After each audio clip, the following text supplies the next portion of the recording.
Hello students, तो हम लोग आ जाते हैं बायोलॉजी के फर्स्ट चैप्टर की तरफ जिसका नाम है लाइफ प्रोसेस। तो हम लोग डेफिनेशन सबसे पहले ये जानेंगे कि लाइफ प्रोसेस क्या होता है। तो सबसे पहले ये जानिए कि लाइफ प्रोसेस में लाइफ प्रोसेस जो वर्ड है वो बना किन दो शब्दों से है। तो सिंपल सी बात आप नहीं कहेंगे सर, एक है लाइफ और दूसरा है प्रोसेस। तो लाइफ आप सभी जानते हैं लिविंग एक्टिविटीज, लिविंग कैरेक्टरिस्टिक्स, और प्रोसेस मतलब प्रक्रियाएं, मतलब ऐसे कोई भी ऑर्गेनिज्म जिनकी एक्टिविटी से ये परफॉर्म होता है कि वो ऑर्गेनिज्म जिंदा है। तो ऐसे सभी एक्टिविटी को हम लोग क्या कहते हैं? लाइफ प्रोसेस कहते हैं। तो हम लोग इसकी डेफिनेशन में हम ये लिख सकते हैं, all biochemical activity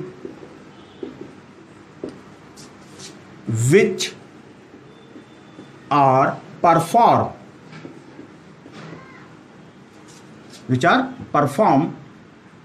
into a body of organism and express life। और क्या प्रदर्शित करता? जीवन को प्रदर्शित करता हो, called लाइफ प्रोसेसेस। अब आपने कहा कि सर वो कौन कौन सी बायोकेमिकल एक्टिविटी है जिससे लाइफ एक्सप्रेस होती है। तो सबसे पहले ध्यान सोचिए, अगर हम एक ऑर्गेनिज्म की बॉडी को फोकस करें, आप अपने आप को फोकस करिए, क्योंकि जाहिर सी बात है एक नॉन लिविंग और एक लिविंग में आप अपने आप को ज्यादा बेहतर ढंग से जानते हैं। तो सबसे पहले आप किसी भी एक नॉन लिविंग ऑब्जेक्ट को ले लीजिए, तो आप सोचिए कि हम में और उनमें क्या अंतर है। तो सबसे पहले आप देखते हैं कि एक कॉमन प्रोसेस सांस लेना, यानी आप कार्बन डाइऑक्साइड छोड़ते हो, ऑक्सीजन रिसीव करते हो। ये प्रोसेस जब से आप जन्म लिए हैं तब से, और हमने देखा अगर जब कोई लिविंग ऑर्गेनिज्म डेड कर जाता है तो हम उसकी नाक पे अगर उंगली रख दें तो हमको पता चलेगा क्या कि वो सांस नहीं ले रहा है। मतलब उस नॉन लिविंग और इस लिविंग में क्या डिफरेंस था। तो सबसे पहला मेजर डिफरेंस आया है वो है रेस्पिरेशन। तो सबसे पहला डिफिनेशन रेस्पिरेशन, सांस लेना। ये एक क्या है? बायोकेमिकल एक्टिविटी है, और इससे क्या प्रदर्शित होता है? लाइफ प्रदर्शित होती है। तो इस नाते रेस्पिरेशन क्या है? एक लाइफ प्रोसेस है। और दूसरी चीज क्या? और आप दूसरी चीज कहेंगे आपका दिल धड़कता है। दिल धड़कने के पहले बात सोचो, उसके बाद आप क्या? क्योंकि बहुत सारे ऑर्गेनिज्म में दिल नहीं होता है, तो आप ये थोड़ी कहेंगे कि वो जिंदा नहीं है। जैसे आप अमीबा ले लीजिए, यूग्लिना ले लीजिए, हाइड्रा ले लीजिए, लीच ले लीजिए, तो इन सबके पास हार्ट्स नहीं होते हैं। तो क्या ये जिंदा नहीं है? हैं। इस नाते हार्ट को आप थोड़ा सा किनारे करिए और सोचिए कॉमन प्रोसेस जो उसके अंदर भी हो और आपके अंदर भी हो। तो आप जानते हैं कोई भी लिविंग एक्टिविटी को परफॉर्म करने के लिए आपको एनर्जी चाहिए, और वो एनर्जी आपको कहाँ से मिलता है? फूड से। तो अगर आप एक्सटर्नल फूड सोर्सेस को इनटेक करते हैं तो वो बॉडी में आपके जाता है, और जब वो आपकी बॉडी में आता है तो आपको देता है ग्रोथ एंड डेवलपमेंट, और साथ में क्या देता है? एनर्जी देता है, जिसकी वजह से आप जिंदा रहते हैं, और आप उसी की मदद से सारी एक्टिविटी को क्या करते हैं? परफॉर्म करते हैं। तो अपटेक ऑफ फूड क्या कहलाता है? कहलाता है न्यूट्रिशन। तो दूसरा प्रोसेस कहलाएगा न्यूट्रिशन। यानी आपने खाना खा लिया, तो जाहिर सी बात है क्या आप जब खाना खा लेते हैं तो बस खाना डाइजेस्ट हो गया? तो आपने देखा होगा जैसे आप खाना खाते हैं तो वो एक लंबी सी एलिमेंट्री कैनाल होती है जो आपके पेट में इधर उधर से घूमते हुए नीचे तक जाती है, और आपका जो भोजन है वो उसी एलिमेंट्री कैनाल के अलग अलग एंजाइम से रिएक्ट करते करते अपने सारे उसके अंदर जितने भी एनर्जी स्टोर होती है वो सब ब्लड में रिलीज करता जाता है।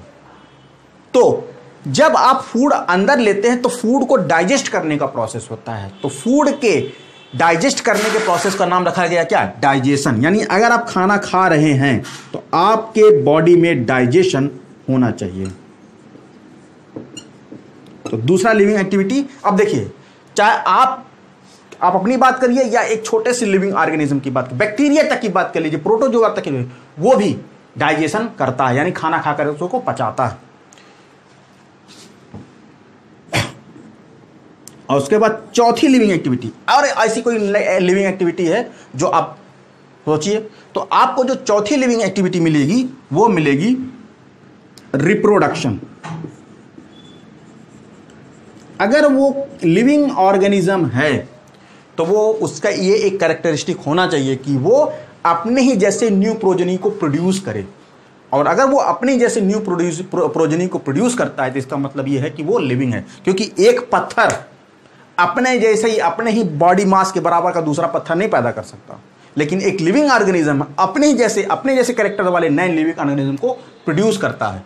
तो ये चौथा हो जाएगा। उसके बाद एक जो सबसे इंपॉर्टेंट है, हर ऑर्गेनिज्म अलग अलग इंवायरमेंट में रहता है, और उस इंवायरमेंट में रहने की वजह से वो अपने इंवायरमेंट के अगेंस्ट क्या करता है, रिएक्ट करता है। जैसे आपको ठंडी लगती है तो आपका शरीर कांपने लगता है, गर्मी लगती है तो पसीना निकालने लगते हैं। तो ऐसा बॉडी क्यों करता है? ऐसा बॉडी इसलिए करता है ताकि आपका बॉडी उस पर्टिकुलर इंवायरमेंट में क्या हो जाएगा, एडॉप्ट हो जाए। तो जब आपका बॉडी इंवायरमेंट्स के अगेंस्ट स्टिमुलस रिस्पॉन्ड करता है तो इसको हम लोग कहते हैं कंट्रोल एंड कोऑर्डिनेशन।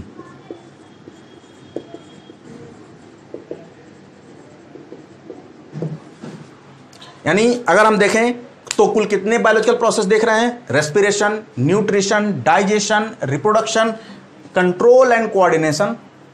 उसके अलावा भी आप बहुत सारे एक्टिविटी इसमें डाल सकते हैं, जैसे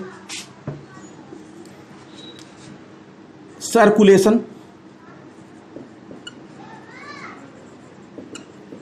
फूड पार्टिकल का बॉडी के अंदर मूव कराना सर्कुलेशन कहलाता है। अगला एक्सक्रीशन,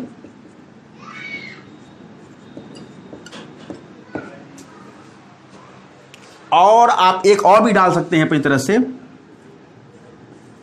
ग्रोथ एंड डेवलपमेंट। तो ये सभी प्रोसेस क्या कहलाते हैं? ये जितने भी आप परफॉर्मेंस देख रहे हैं जो एक लिविंग एक्टिविटी परफॉर्म करती है, इन्हीं सबको कंबाइंड रूप से कहा जाता है लाइव प्रोसेस। इसको नोट डाउन कर लीजिए।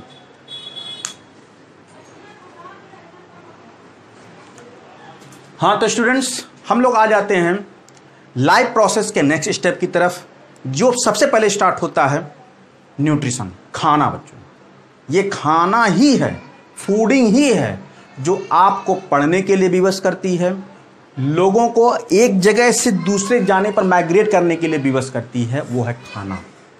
और खाना खाने की ही प्रोसेस को हम लोग क्या कहते हैं? न्यूट्रिशन। न्यूट्रिशन मतलब क्या कि आप जब खाना खा लेंगे तो वो खाना आपके बॉडी के हर पार्ट को उनकी ज़रूरत के हिसाब से वो पहुंच जाएगा। तो इसी को कहते हैं क्या? न्यूट्रिशन। क्या कहते हैं? न्यूट्रिशन। तो अगर हम कहते हैं न्यूट्रिशन की एक सिंपल सी डेफिनेशन क्या होगी, तो न्यूट्रिशन की डेफिनेशन होगी intake of food by an organism for growth, development and energy।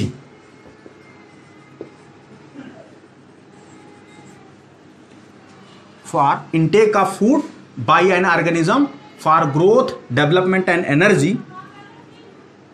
are called nutrition। जब भोजन का यूज इन तीन कामों के लिए, ग्रोथ, डेवलपमेंट और एनर्जी के लिए यूज करते हैं, और ये तीन चीज ऐसे हैं जो आपके बॉडी के हर पार्ट को चाहिए, तो इसको हम लोग क्या कहते हैं? न्यूट्रिशन। हम उसको नरिश कर रहे हैं, तो नरिश से बना है क्या? न्यूट्रिशन। Is it clear? अब क्वेश्चन ये है कि अगर न्यूट्रिशन ग्रोथ, डेवलपमेंट और एनर्जी को कहते हैं तो ये न्यूट्रिशन कुल कितने प्रकार के भागों में डिवाइड किया गया है? तो जब हम न्यूट्रिशन को स्टडी करते हैं तो हम लोग इनको, अगर हम न्यूट्रिशन ऐसे लिख लें, न्यूट्रिशन, तो न्यूट्रिशन को दो भागों में डिवाइड किया गया है, और इसी को पढ़ा जाता है मोड ऑफ न्यूट्रिशन।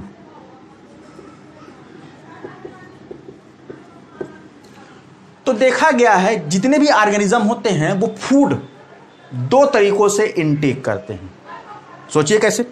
एक वो होते हैं जो जिनको बना बनाया भोजन मिले और वो गप से खा जाए, तो एक ऐसे ऑर्गेनिज्म हो जाए। और जो कहते हैं नहीं, हम अपना खाना खुद बनाएंगे, हम किसी के ऊपर डिपेंडेंट नहीं है। तो साइंटिस्टों ने न्यूट्रिशन, मोड ऑफ न्यूट्रिशन के अकॉर्डिंग, यहाँ पे ऑफ छूटा हुआ है, मोड ऑफ न्यूट्रिशन के अकॉर्डिंग ऑर्गेनिज्म को दो कैटेगरी में कैटेगराइज कर दिया गया है। सबसे पहले को कह दिया गया है ऑटोट्रॉफिक न्यूट्रिशन, और दूसरे को कह दिया गया है जो दूसरे ऑर्गेनिज्म पर डिपेंड करता है, उसको हम लोग कहते हैं हेटेरोट्रॉफिक न्यूट्रिशन। बात समझ आई? ऑटोट्रॉफिक न्यूट्रिशन और हेटेरोट्रॉफिक। अब आप कहेंगे सर ऑटोट्रॉफ और हेटेरोट्रॉफ क्या होता है? तो ऑटो मतलब होता है खुद, स्वयं। ट्रॉफ मतलब होता है भोजन बना लेना, यानी ऐसे ऑर्गेनिज्म जो अपना भोजन खुद बनाते हैं उनको हम लोग क्या कहते हैं? ऑटोट्रॉफिक। और ऐसे ऑर्गेनिज्म जो अपना भोजन खुद नहीं बनाते हैं उनको हम लोग क्या कहते हैं? हेटेरोट्रॉफिक। मतलब ये अपने फूड के लिए दूसरे ऑर्गेनिज्म पर डिपेंड्स होते हैं, और ये अपने ही फूड के लिए केवल अपने ऊपर ही क्या होते हैं? डिपेंड्स होते हैं। तो हम लोग यहां पे लिख सकते हैं डेफिनेशन में, those organism which can prepare their own food. ऐसे ऑर्गेनिज्म जो अपना भोजन खुद बनाते हैं उनको हम लोग क्या कहते हैं? Autotrophic nutrition.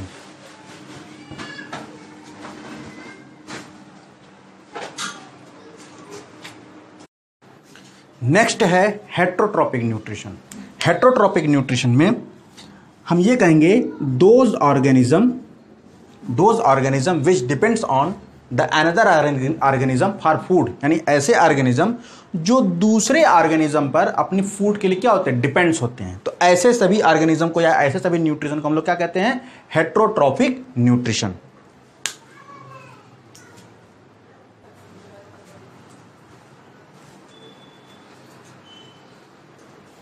तो those organism which depends on the another organism for food are called heterotrophic, and such a nutrition is called heterotrophic nutrition.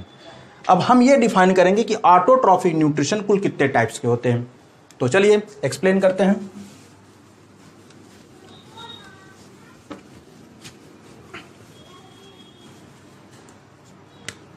इसी को बना देते हैं ऑटोट्रॉफिक न्यूट्रिशन। ऑटोट्रॉफिक न्यूट्रिशन को हम दो कैटेगरी में कैटेगराइज करते हैं।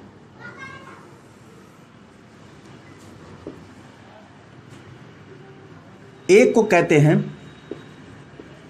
कीमोसिंथेटिक और दूसरे को कहते हैं फोटोसिंथेटिक।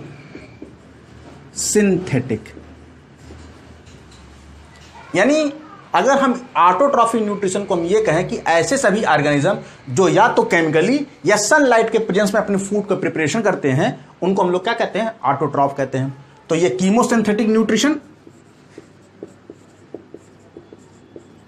और इनको कहते हैं फोटोसिंथेटिक न्यूट्रिशन। तो जो कीमोसिंथेटिक न्यूट्रिशन होते हैं ये क्या होते हैं? इनके जो बैक्टीरिया होते हैं वो केमिकल रिएक्शन के रिजल्टेंट में जो एनर्जी रिलीज होती है उस एनर्जी से ही ये अपनी एनर्जी रिक्वायरमेंट को क्या करते हैं? पूरा करते हैं। इस नाते ऐसे बैक्टीरिया को हम लोग क्या कहते हैं? कीमोसिंथेटिक कहते हैं। तो यहां लिखेंगे those organism which prepare their food by chemical reaction, for example oxidation और रिडक्शन। यानी ऐसे सभी ऑर्गेनिज्म जो अपने फूड का निर्माण किसी न किसी केमिकल रिएक्शन के रिजल्टेंट में जो एनर्जी रिलीज होती है उस एनर्जी को यूटिलाइज करके ये बनाते हैं। इस नाते ऐसे सभी बैक्टीरिया को हम लोग क्या कहते हैं? कीमोसिंथेटिक कहते हैं। अब कहेंगे सर ऐसे कौन कौन से बैक्टीरिया होते हैं? जैसे आयरन बैक्टीरिया, सल्फर बैक्टीरिया, इसको इसी को आयरन सल्फर बैक्टीरिया भी कह लेते हैं, ब्लू ग्रीन एल्गी,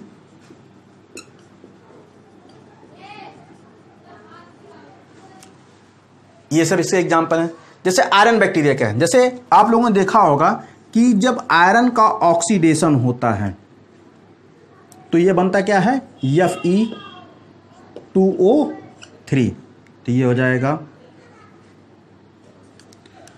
तो इस दौरान जब भी आयरन का ऑक्सीडेशन होता है तो थोड़ी बहुत मात्रा में एनर्जी रिलीज होती है और ये उसी एनर्जी को ये बैक्टीरिया क्या कर लेता है, यूटिलाइज कर लेते हैं। इसी वजह से देखिए आयरन के ऊपर जब जंग लगती है तो उसके ऊपर कोई ना कोई बैक्टीरिया जरूर प्रेजेंस होता है।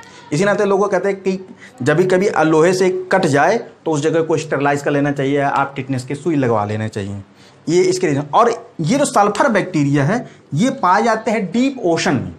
आप सभी जानते हैं कि वल्केनोज जो होते हैं वो केवल लैंड एरिया में भी नहीं होते बल्कि समुद्र में भी होते हैं। तो जब वल्केनोज समुद्र के अंदर पाए जाते हैं तो यहां पर सबसे पहला एक प्रिमिटिव टाइप का फोटोसिंथेटिक प्रोसेस देखा गया है। ये सल्फर बैक्टीरिया क्या करता है, समुद्र के पानी में जो H2S प्रेजेंट होता है वह उस H2S को कार्बन डाइऑक्साइड के प्रेजेंस में उसको कन्वर्ट कर देता है ग्लूकोज में और निकालता है सल्फर। तो ये ग्लूकोज के ऑक्सीडेशन से ये हमारे बैक्टीरिया क्या कर लेते हैं, उससे अपना फूड बना लेते हैं। लेकिन यहां पे देखिए न कहीं पर क्लोरोफिल है और ना ही यहां पर कहीं पर सनलाइट है। तो इस नाते ये सब केमिकल रिएक्शन के रिजल्टेंट में किसी न किसी तरह से अपनी एनर्जी को बनाते हैं। इस नाते इनको हम लोग कीमोसिंथेटिक न्यूट्रिशन कहते हैं। जबकि हमारा जो फोटोसिंथेटिक न्यूट्रिशन होता है इसको हम लोग कहते हैं क्या, कि those organism which prepare their food by simple inorganic matter, for example carbon dioxide, water and sunlight,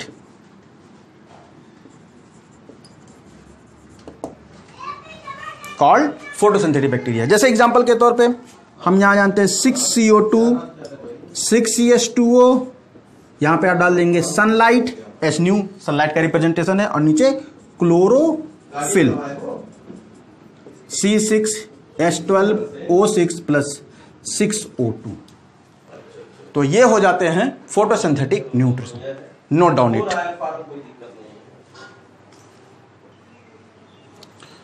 तो बच्चों हमारा जो नेक्स्ट टॉपिक है वो है हेट्रोट्रॉपिक न्यूट्रिशन। तो हेट्रोट्रॉपिक न्यूट्रिशन को कुल कितने टाइप में डिवाइड किया गया तो देखते हैं। हेट्रोट्रॉपिक न्यूट्रिशन को सबसे पहले पैरासिटिक न्यूट्रिशन, दूसरा है सैपरोफाइटिक और सैपरोजोइक न्यूट्रिशन में डिवाइड किया गया है, और तीसरा है holozoic.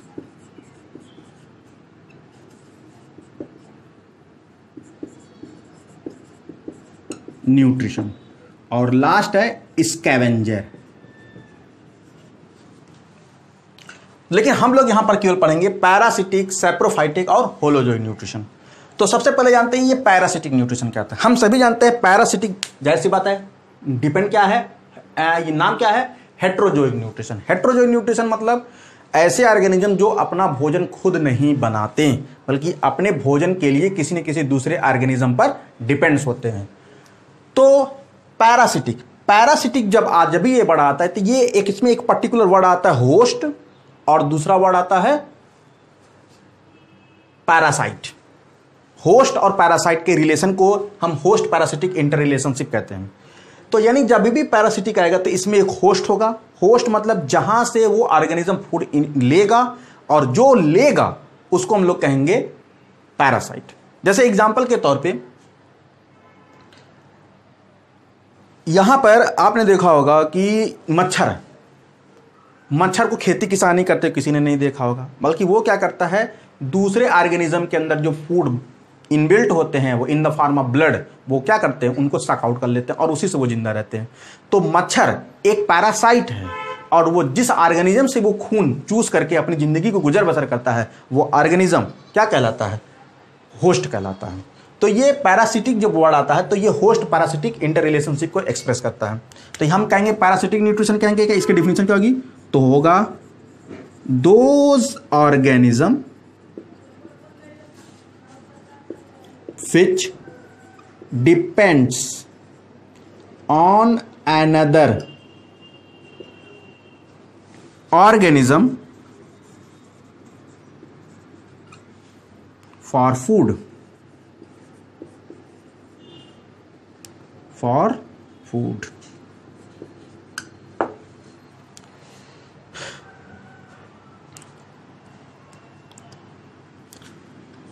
The organism which provide food called host, यानी जो खाना देता है उसको हम लोग क्या कहते हैं, होस्ट। एंड विच डिपेंड्स, या विच नहीं, यहां पे हु लगाइए, who depends on the host are called parasite. तो ये होस्ट पैरासिटिक रिलेशन को एक्सप्रेस करते हैं। तो अब आपको ये जानना होगा कि ये अगर पैरासिटिक न्यूट्रिशन है तो इस पैरासिटिक न्यूट्रिशन को हम लोग दो भागों में डिवाइड करते हैं।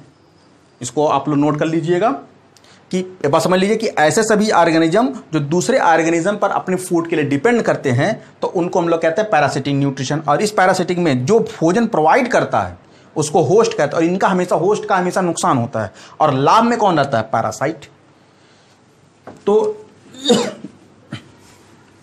अगर इस पैरासिटिक न्यूट्रिशन को अगर हम डिफरेंशिएट करें तो ये दो प्रकार के पैरासाइट बनाते हैं। एक बनाता है इक्टोपैरासाइट और दूसरा बनाता है इंडोपैरासाइट।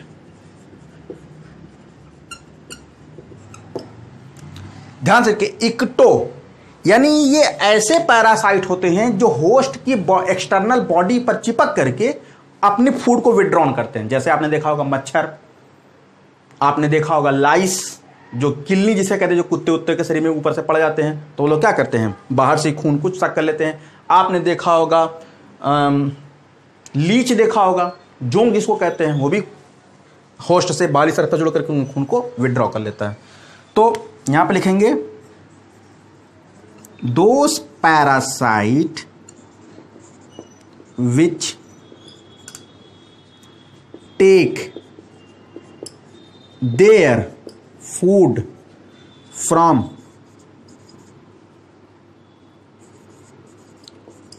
Host body surface. ऐसे पैरासाइट जो होस्ट के पैरासाइट से फूड विड्रॉन करते हैं उनको हम लोग क्या कहते हैं, एक्टोपैरासाइट कहते हैं। और यही चीज इसके एग्जांपल में आपका आ जाएगा मॉस्किटो,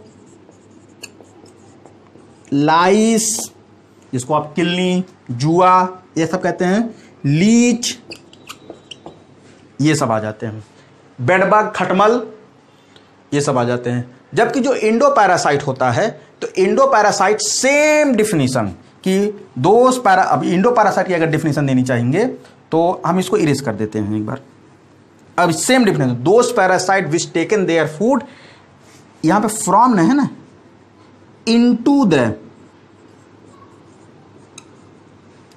होस्ट बॉडी सरफेस हट जाएगा, इनटू द होस्ट बॉडी, जो होस्ट की बॉडी के अंदर से फूड को विड्रॉन करते हैं, इनको हम लोग कहते हैं इंडोपैरासाइट। और इंडोपैरासाइट के जो एग्जाम्पल होंगे आपने देखा होगा, बैक्टीरिया जो हम लोगों की बॉडी में पाया जाता है, फंगस बहुत सारे फंगस हम लोगों के बॉडी में, जैसे आपने दाद देखा होगा, ये सब बॉडी के अंदर घुस करके फूड को विथड्रॉन करते हैं। आपने नीमेटोड देखा होगा, आपने देखा होगा छोटे बच्चों के पेट के कीड़े पड़ते हैं ना, तो ये सब नीमेटोड्स, तो ये सभी कैसे हैं? इंडोपैरासाइट्स हैं। तो एक्टोपैरासाइट में आपने मॉस्किटो, लाइस, बेडबग, लीच ये देखा, और इंडोपैरासाइट में बैक्टीरिया, फंगस और नीमेटोड्स देखे। तो ये हो गए पैरासिटिक न्यूट्रिशन के टाइप्स।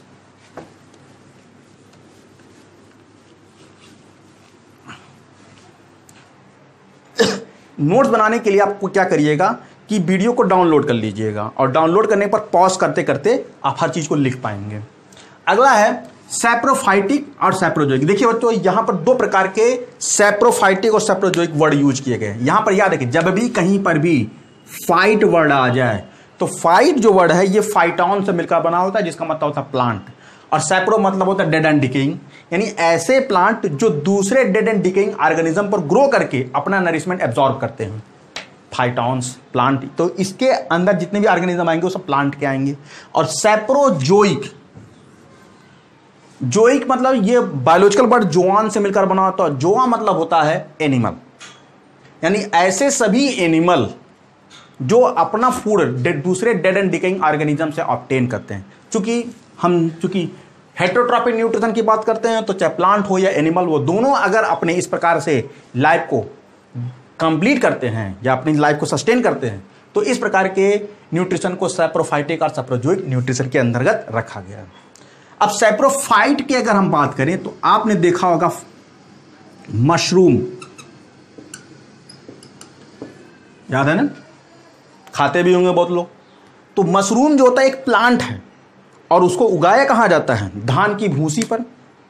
और जब धान की भूसी को कैसे, धान की भूसी को सड़ने के लिए छोड़ दिया जाता है, और जब धान की भूसी सड़ने लगती है तब उसमें ये मशरूम ग्रो करते हैं। तो मशरूम एक प्लांट है। क्यों प्लांट है? क्योंकि मशरूम सेल वॉल से मिलकर बना होता है, और उस जिस भी ऑर्गेनिज्म के बॉडी में सेल वॉल होता है तो वो उसको प्लांट कैटेगरी में रखा गया है। और दूसरा क्या है, इनका body head, stock and roots में डिवाइडेड होता है, यानी इनका भी बॉडी में रूट्स पाए जाते हैं, स्टेम पाए जाते हैं, और इनका बॉडी के ऊपर एक मोटी सी कैप्सिड पाई जाती है जिसको छत्रक कहते हैं। तो ये सैप्रोफाइटिक होंगे। और सैप्रोजोइक में क्या आएंगे? इसमें आ जाते हैं स्लाइम मोल्ड,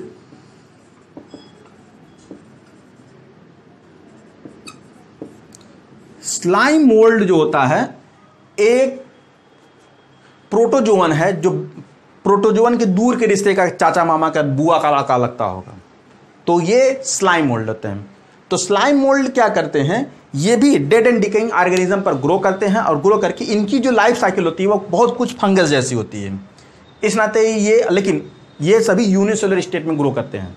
इनके अंदर डिस्पेंसन होता है तो यूनिसेलुलर स्टेट में जाते हैं, और जब ये ग्रो करके बड़े होते हैं तब ये फंगस जैसे दिखते हैं। इस नाते इनको स्लाइम मोल्ड्स कहा जाता है। तो ये सभी सैप्रोजोइक ऑर्गेनिज्म इस पे बिलोंग करते हैं। तो अगर आप डिफिनीशन बनाना चाहें तो आप कह सकते हैं कि दोज ऑर्गेनिज्म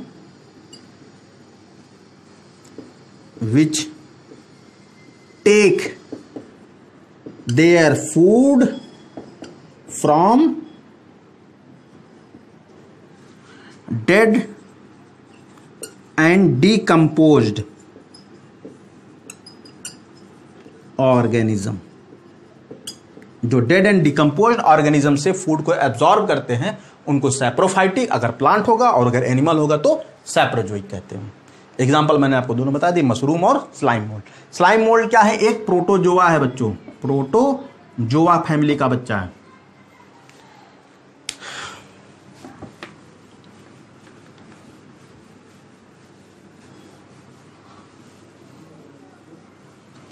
उसके बाद बच्चों आ जाते हैं होलोजोइक न्यूट्रिशन।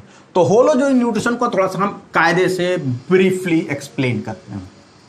तो हम लोग लिख देते हैं होलोजोइक। हाँ तो स्टूडेंट्स, हम लोग आज स्टडी कर रहे हैं होलोजोइक न्यूट्रिशन का। तो जो होलोजोइक न्यूट्रिशन होते हैं इनके बारे में बताया गया है कि those organism which intake solid form of food, मतलब भोजन किस रूप में लेते हैं? सॉलिड के रूप में लेते हैं। और कहां से लेते हैं? Through mouth. तो ऐसे सभी ऑर्गेनिजम्स को हम लोग क्या कहते हैं? होलोजोइक न्यूट्रिशन कहते हैं। अब क्वेश्चन ये होता है कि अगर ऐसे सभी ऑर्गेनिजम्स जो सॉलिड फॉर्म ऑफ फूड लेते हैं और थ्रू द माउथ लेते हैं, तो ऐसे कितने ऑर्गेनिज्म सॉलिड टाइप में लेते हैं तो उनके माउथ के थ्रू माउथ ओपनिंग के थ्रू ले सकते हैं। तो आपने देखिए मैंने होलोजोइक न्यूट्रिशन को 3 भागों में कैटेगराइज कर दिया है। पहला है हर्बीवोरस, दूसरा है कार्निवोरस और तीसरा है ओमनीवोरस। तो हर्बीवोरस में ये कहा गया, जैसे हर्ब मतलब होता है प्लांट, यानी ऐसे ऑर्गेनिज्म जो केवल और केवल क्या इंटेक करे, इंटेक का food in form of plant, यानी those organism which intake food in form of plant. तो ऐसे सभी ऑर्गेनिज्म को हम लोग क्या कहते हैं, हर्बीवोरस कहते हैं। जैसे अब पहचानने का तरीका क्या होता है, इसमें सभी कैटल्स, अब कैटल्स में जिनके सभी खुर होते हैं, खुर को हम लोग हूफ कहते हैं, तो जिनके सभी हूफ होते हैं उनको हम लोग कहते हैं हर्बीवोरस। दूसरा है कार्निवोरस। कार्निवोरस यानी those organism which intake food in form of animal, यानी एक ऐसे ऑर्गेनिज्म जो दूसरे एनिमल को मार के खाए, तो ऐसे सही ऑर्गेनिज्म को हम लोग क्या कहते हैं, कार्निवोरस कहते हैं। जैसे लायन, टाइगर, आप जिनको भी जानते हैं। पहचानने का तरीका क्या है, जैसे इसमें हूप आपने देखा था, तो इसमें पहचानने का तरीका क्या था, तो इसका पहचानने का तरीका था कैनाइन टीथ, यानी जिनके पास नुकीले दांत होते, इनकी पहचान का तरीका कि इनके कैनाइन टीथ बिल्कुल ऐसे, कोई भी ऑर्गेनिज्म होगा ऐसे कैनाइन टीथ ऐसे रहेगा। उसके बाद ओमनीवोरस। ओमनीवोरस ऐसे ऑर्गेनिज्म होते हैं जो दोनों को, यानी कार्निवोरस और हर्बीवोरस का मिक्सअप फॉर्म होता है, उनको हम लोग कहते हैं ओमनीवोरस। और ये जो ओमनीवोरस होते हैं वो दोनों रूपों में, यानी क्या है, organism which intake food in form of both plant and animals, यानी प्लांट और एनिमल दोनों को खा सके, तो उन लोगों को हम लोग कहते हैं ओमनीवोरस। इनके अंदर डॉग्स, कैट्स, बियर, ह्यूमन, जितना भी आप सभी जानते हैं, सभी क्या है, ओमनीवोरस। उसके बाद है बच्चों स्कैवेंजर्स। स्कैवेंजर्स उनको हम लोग कहते हैं जो आपने देखा होगा कि जब कोई बड़ा जानवर मर जाता है तो उसको गांव के बाहर फेंक आते हैं, तो उसको गिद्ध कौवे खा करके खत्म कर देते हैं, यानी स्कैवेंजर मतलब सफाई कर्मी। यानी ऐसे सभी ऑर्गेनिज्म जो डेड ऑर्गेनिज्म को बाहर ही खा पी करके, यानी वो भी सॉलिड फॉर्म ऑफ फूड ही लेते हैं, लेकिन उनको हम लोग क्या कहते हैं, स्कैवेंजर्स कहते हैं। तो यही है होलोजोइक न्यूट्रिशन के टाइप्स और उनके एग्जाम्पल्स, इसको नोट डाउन कर लीजिए।